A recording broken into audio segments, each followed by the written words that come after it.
Hey everyone, it's Albie. Welcome back to my channel. Today I'll be going over the New Year's book resolutions booktube tag. I was tagged by my friend B from Mama Needs to Read Romance. Thank you so much for tagging me. I really appreciate it, and I'm excited to do this tag video. So I believe this was started by Justin Reads Romance, and it was the New Year Booktuber tag. So I have the questions written down below, and so I'll try to get started with them right now. So the first question is, what are you most excited about for 2023? Well, I do have a niece that is going to be born between now and February, so I am very excited about that happening in 2023. Book release wise, I would say that I'm very excited for. There's a new duet series coming out by Tessa Bailey that I'm excited for, and I believe she has a new spicy Christmas romance that comes out around November or December, so I'm excited about that. All right, the next question was, do you have a Goodreads Challenge goal, and why that number? So for the past 5 years or so, I actually started my Goodreads account in 2010 when I started college, because I wasn't declared a double major at that point. I was just solely a music major, but I was going to do a minor in English literature, and then I kind of grew into a full double major. And I just sort of wanted to keep track of all the books that I read, not only for pleasure, but the books that I read for my academic journey, so to speak. So I would keep track of like all the little novellas and short stories and authors that I've read over the years, just for fun and, information to have on hand. Typically, I would put down 30 books for my Goodreads yearly goal, but I've been reading a lot more since I started my Booktube and Bookstagram and all that Bookstaverse journey. So I did up it to 100 books this year, which that for me is quite a lot. I would really love to hit that goal. In 2022, I read 77 books, which I find to be really awesome. It's about double what I typically would read in a year, and that included only reading one single book in July. So I do have expectations that I can reach 100 books. I don't want to kill myself or burn myself out like I was. I'm filming this on January 4th, and I've been reading a book a day. But, life got in the way. We had to change some plans this morning. I have started a new historical romance book that I'm really enjoying, and I don't want to rush through it. Now, the books that I did read all in a day thus far, I wouldn't say that I rushed through them at all. I could, I understood everything. I keep really good notes. I'm a good quick reader, fast reader, but I didn't savor them. Now, one of them wasn't one I technically wanted to savor, but I'm going to do a wrap-up video. Let me know. I'm going to have this up on Thursday. Would y'all prefer me to do a weekly wrap-up video, or would y'all like me to do single videos where I discuss each book that I've read? I don't get necessarily a lot of traffic on my channel, and I feel like doing singular videos has helped me a good bit rather than the weekly wrap-ups, but it may be a hindrance. Maybe people want more of a weekly wrap-up sort of thing. I would love to grow, so let me know. So my Goodreads goal is 100 books, and I've upped it because I am doing the Booktuber stuff sort of full-time. I really love it. I really want to turn this into something.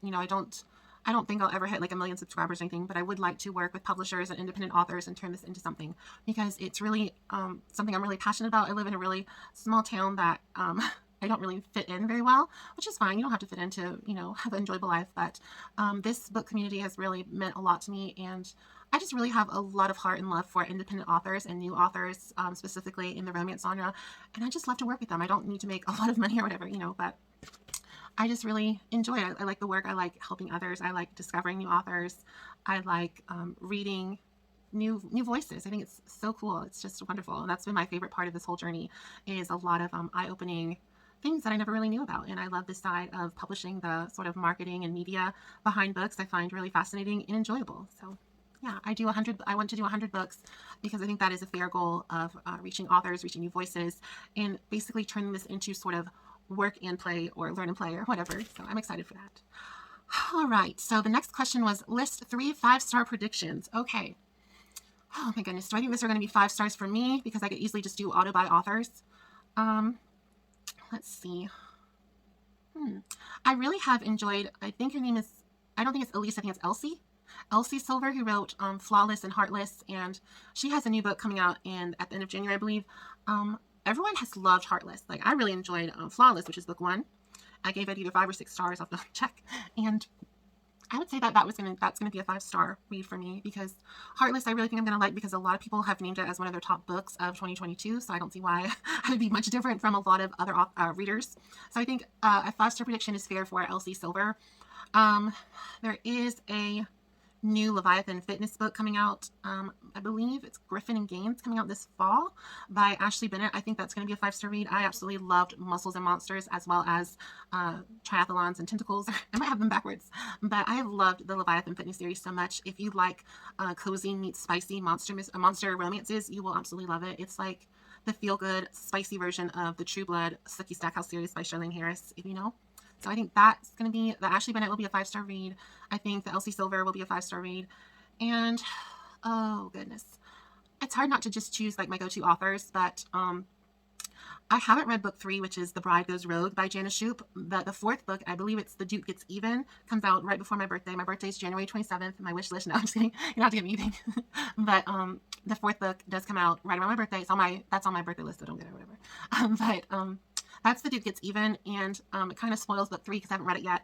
But the Duke has been trying to find a bride throughout the whole quartet of the Rebels of Fifth Avenue series, and I'm just really excited for him to get meet his match. So I think The Duke Gets Even is going to be a 5-star read, and I think I'll really enjoy The Bride Goes Rogue.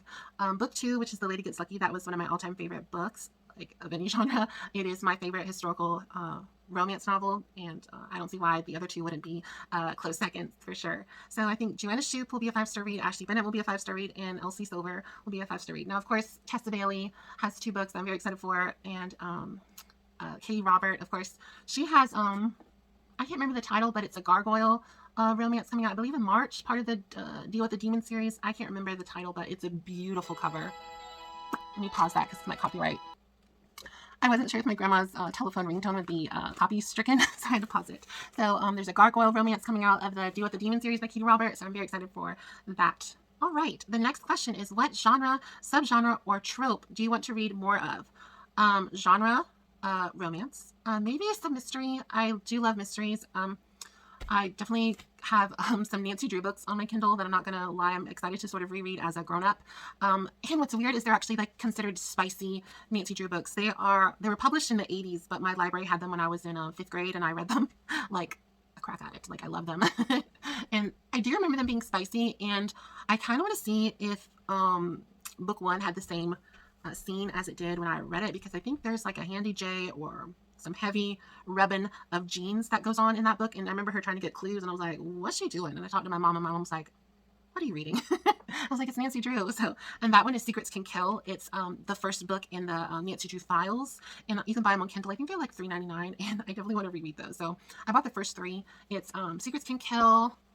The second one I know has the Twin Towers in the background. That shows how old they are. And then the third one is Murder on Ice, which I always love the Nancy Drew books where she's like in a cold climate. Like, was it the 28th or 29th book is the Mystery on the Ski Jump? I love that one. I love Nancy Drew. Like, she's always been one of my favorite go-to heroines. When I was in 5th or 6th grade, I had a Nancy Drew cake. Like, I just love her to death.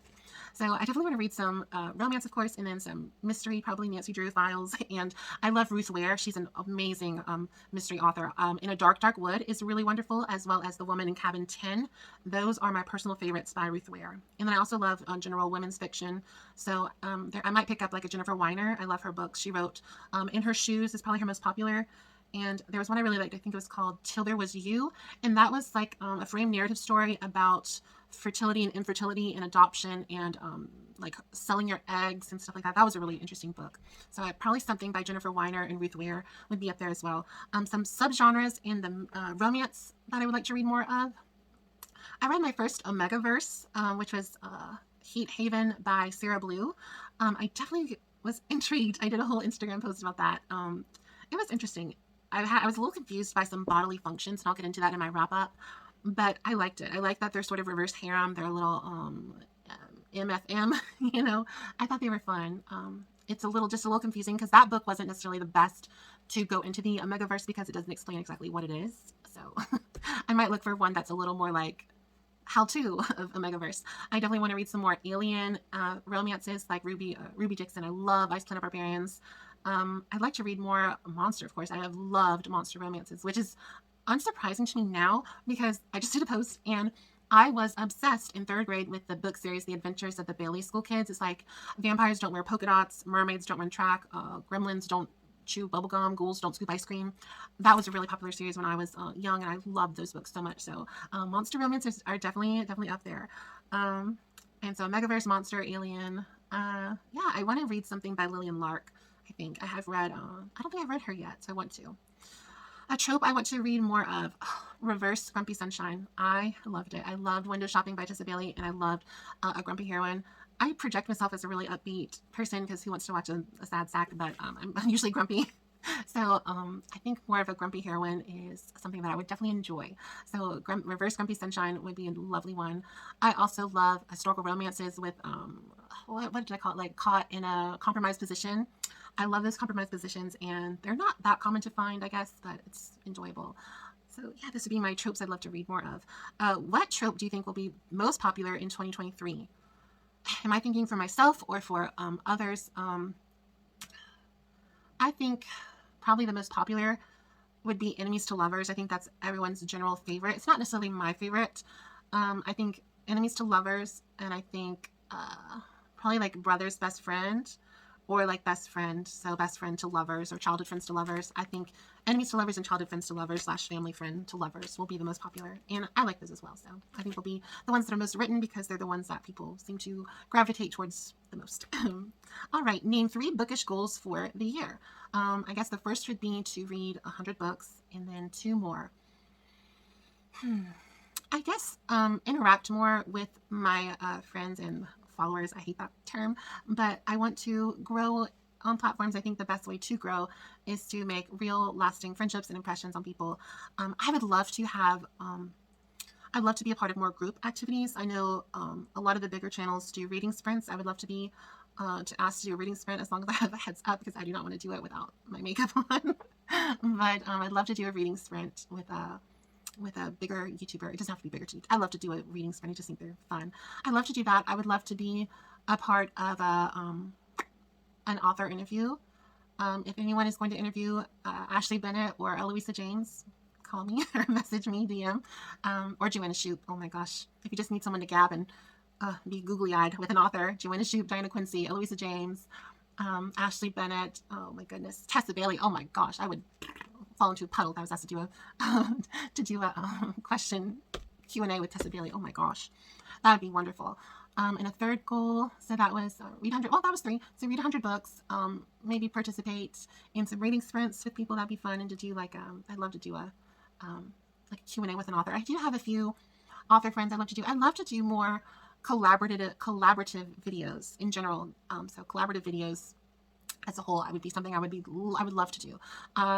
Reading can be quite a lonely activity, but Booktube has made it a lot more interactive and fun and making friends, and I think it's fun to talk and gab about books. So being interactive with other book lovers would be wonderful. So that would be my 3rd one, or 4th bonus. All right, what are 3 personal goals for the year? I would like to lose a little bit more weight. I know that's like controversial. I did lose about 30 pounds last year, which was my goal. So I was happy. I've gained a little back because it's holidays and there's a whole snafu involving family and stupid drama. So I've put on some poundage, but you know, it's not the end of the world. I love my body. I'm happy I'm here. I'm happy I can walk, I can breathe on my own, and I can move around and have fun with my niece and nephew. So I'm very thankful for my body. I would just like to be more physically able than I am and have more stamina and ability. So yeah, that'd be the first one. The next would be to find more joy in life. In 2022, I had some really, really bad depressive episodes. I had really, really bad depression in the early summer, and then in the early fall. My depression was some of the worst I've ever had in my life, and it just came over me really hard, and it was a lot, and I did not enjoy it. I don't like to be sad, and I don't like to feel like I'm broken, and it really messed with me. So I'd like to find more joy in life and to get away from depressive episodes as far as I can. And I love my other ones. I always write to be kind to myself and others. You know, I think it's important to be kind to others, but it's also to be important to be kind to yourself. You know, love your body, love your flaws, love your beauty, love your tenaciousness, love what makes you you. And I think that's something that everyone should embrace, or learn to embrace if they can. And then another one, just bonus, embrace friendships and love, and just it's sort of going back with my collaborative process. Just be open to more things, and be open to doesn't have to be romance, but you know, whatever. Be open to friends for sure. So be open to friendships and growing those friendships, etc. All right. So those are my personal goals. And what do I want to leave behind in 2022? My crisis bangs, for one. Yeah, depressive episode, exhibit A. I definitely want to get rid of these crisis bangs. They're a reminder of a bad time in my life, so I'd love to get rid of these bangs. What are some other ones? I think stigmas involving books, something I want to leave behind.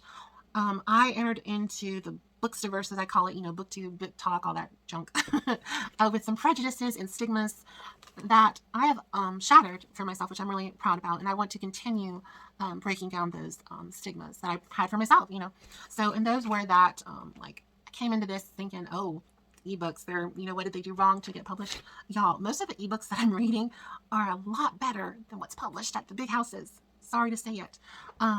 The people that are e-publishing are all like the Nora Roberts of our generation. They're the ones that are cranking out book after book after book after book, and they're good. They're not, slapped together and, they put a almost nude man on the cover and we buy it up and whatever. They're very good, and I think that's something that would surprise a lot of people, is that independently published authors, they're the ones to look for. They're the ones that are shaking it up, and yeah, I think the ones that are doing the half and half, they're the ones that are really breaking it up for the smaller indies.